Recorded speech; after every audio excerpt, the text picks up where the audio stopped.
Mikulov. Miriam had never heard of Mikulov before.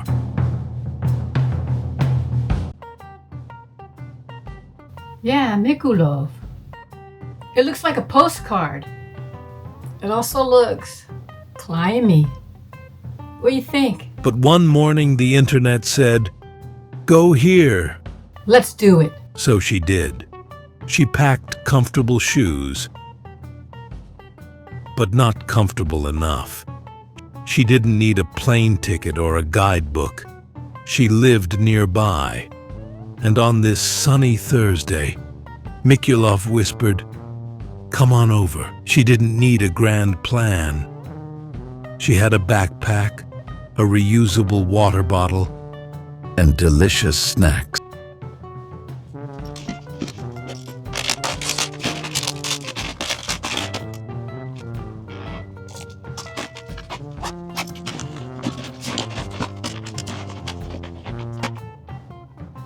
And a vague understanding of Czech bus stops. Mikulov was close enough for a day trip, and just far enough to feel like an expedition. They passed pastures,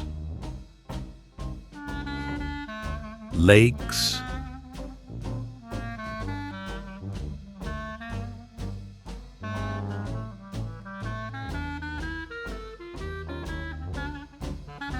more lake,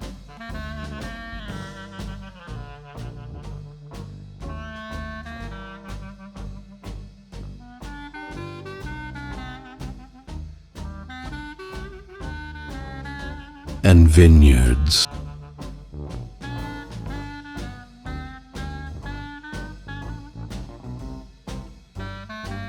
The bus dropped them off somewhere, technically in Mikulov, but emotionally, they were still 3 blocks from orientation.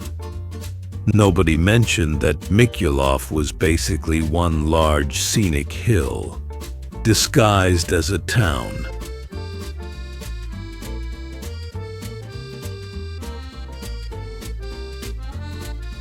The yellow house was suspiciously quiet.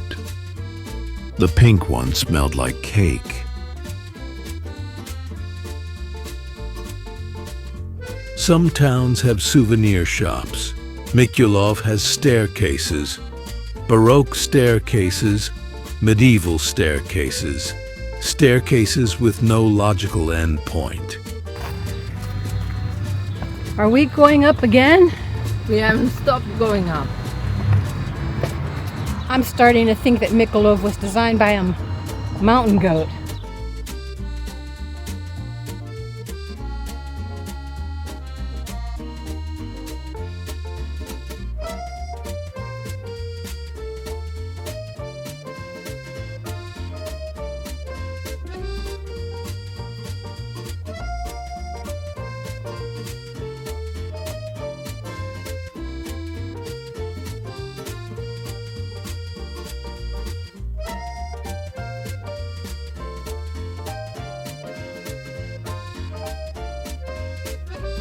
They were doing that thing tourists do, staring confidently in the wrong direction like they owned the place.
They admired the view, the history, the architecture, and briefly considered buying a vineyard just for the aesthetic.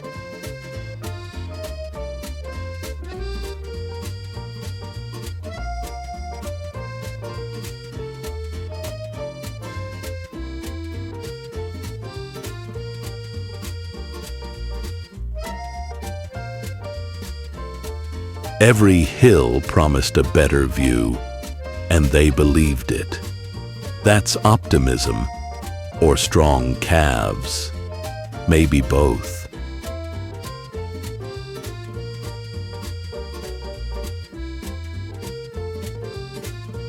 They wandered from lookout to lookout like pilgrims on a very well-paved spiritual journey, with snack breaks.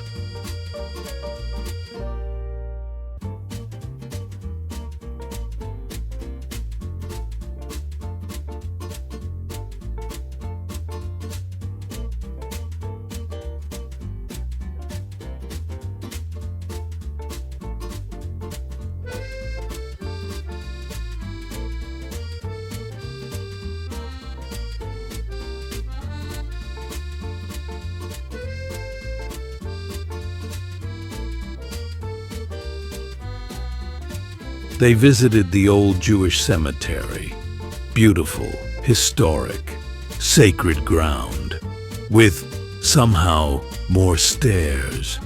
Even in death, Mikulov expects you to climb.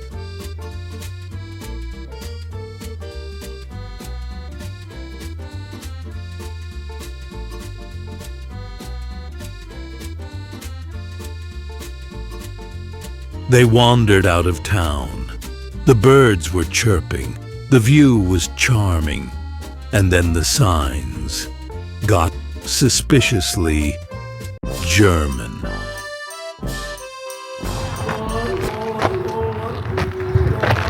Are we in Austria? Unclear. But the cheese prices might determine it. They emerged like hobbits from the forest, and boom, civilization. Her Czech was technically basic, but serviceable.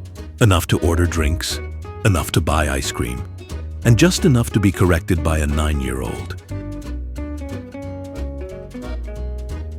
Polewka,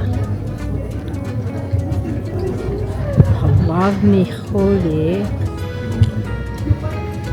smetana.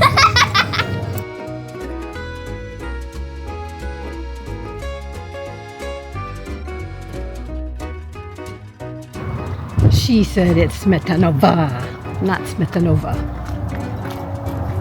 She also patted me on the head like I was a brave little dog. And then they found a garden, quiet, elegant, and weirdly empty, like nature had RSVP'd yes, and everyone else forgot.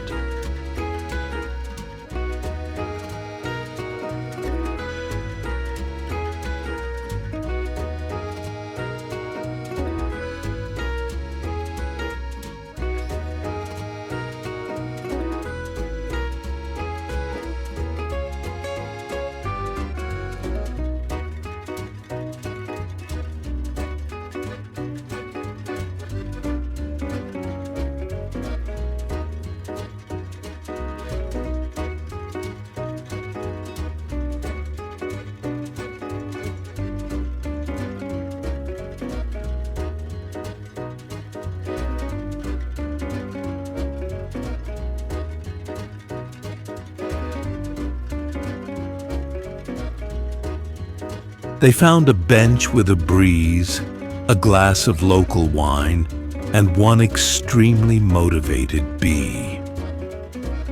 The bee had taste, but zero boundaries. By late afternoon, the town tucked itself in. The shops whispered goodnight.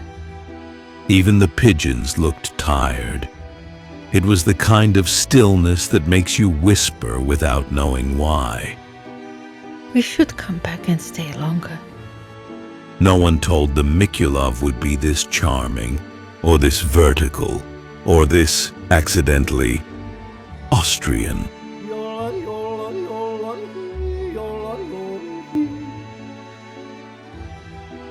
But now they'll tell you, go, bring snacks, wear proper shoes, and don't be surprised if your Czech gets corrected by a child, or if your thighs get stronger just from lunch. And they ate ice cream because they are in the We Do Not Care Club.